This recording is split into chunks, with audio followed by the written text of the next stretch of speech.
Hello everyone, let us talk about the tussle which is going on in Canada right now.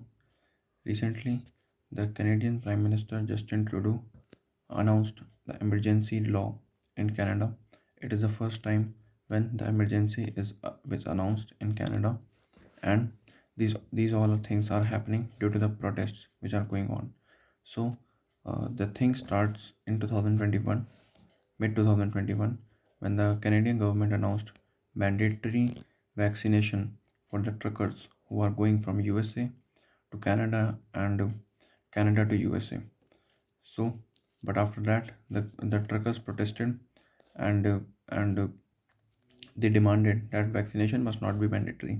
So the government gave some exemptions to them, but after that, soon those exemptions were expired, and then again the truckers came on road and they protested about such strict and rigid restrictions.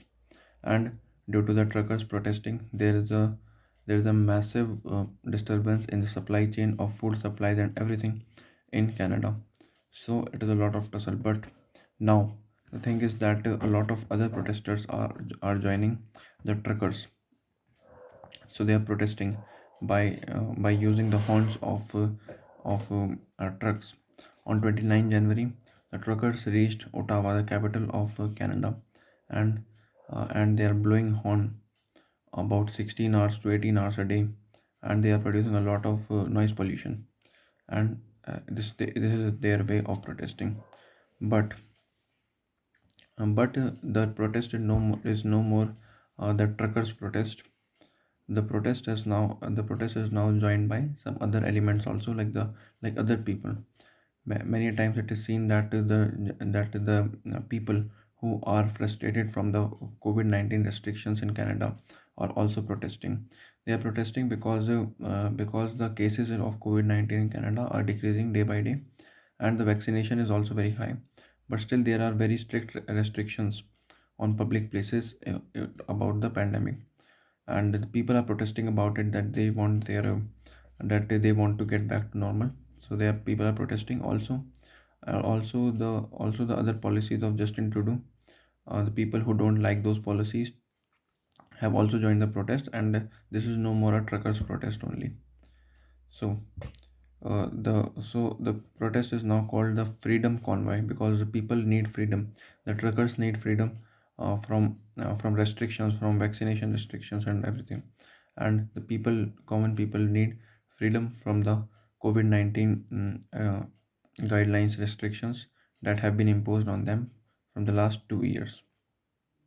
And now it is seen that these protests, the Freedom Convoy protests, are also started in other countries like Australia, and also in US. Many groups of people have also said that on 4 March they will also launch their Freedom Convoy to fight against the government, to eradicate the COVID-19 restrictions, the guidelines.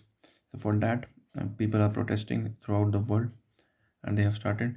And also the Freedom Convoy made a page, made a GoFund page, and they collected some funds of about 8 million US dollars.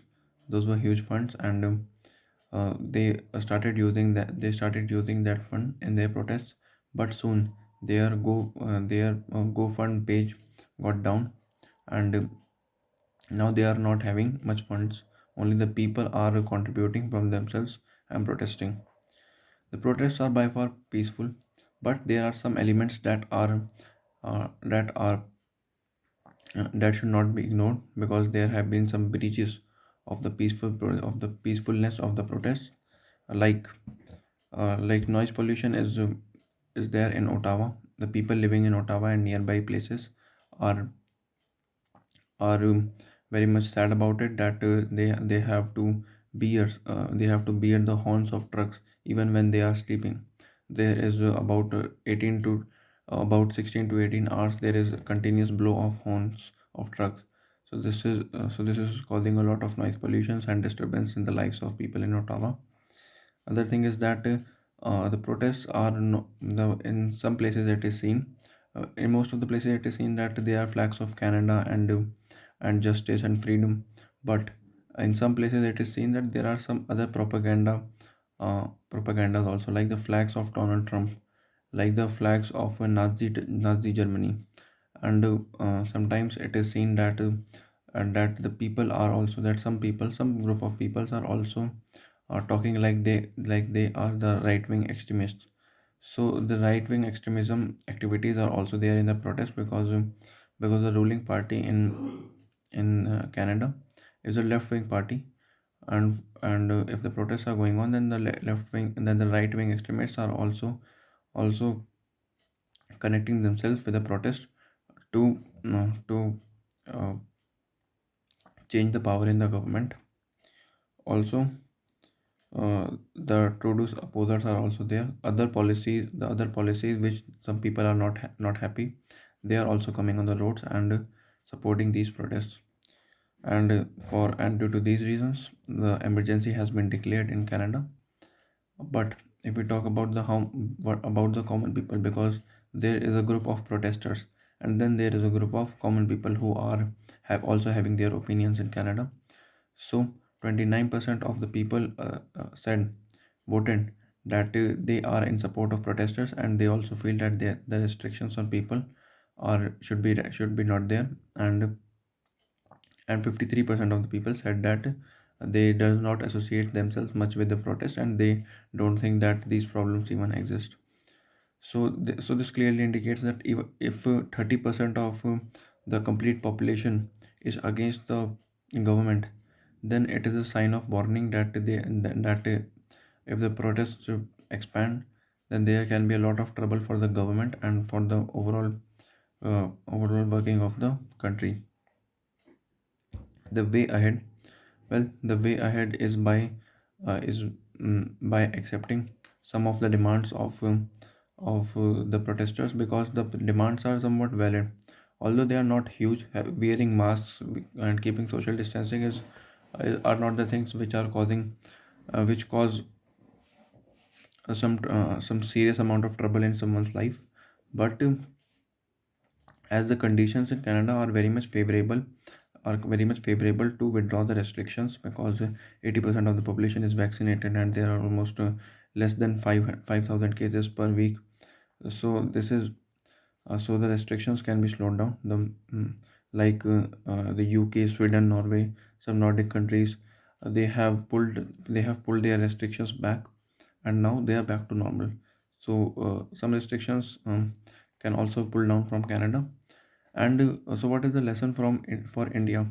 Well, we can see a very true face of geopolitics here, because when the farm protests were going on in India, then Justin Trudeau supported it, and he said that the government should not suppress the farm protest in any form. But now, when the protests are going on in Canada, then then he has declared then he has declared the emergency. His government has declared emergency.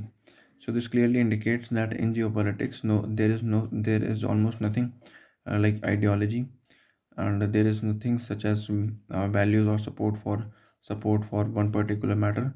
Wherever someone has some benefit, he or she can harvest that benefit by using the information warfare techniques. If India can learn that we should not be much influenced by the outer influences that other country leaders or other forums impose on us. We must be rational enough. We must be aware enough of the ground reality of the protests and everything, so that we can make our own voice, and we can do as required. So that was about Canadian tussle. Thank you very much.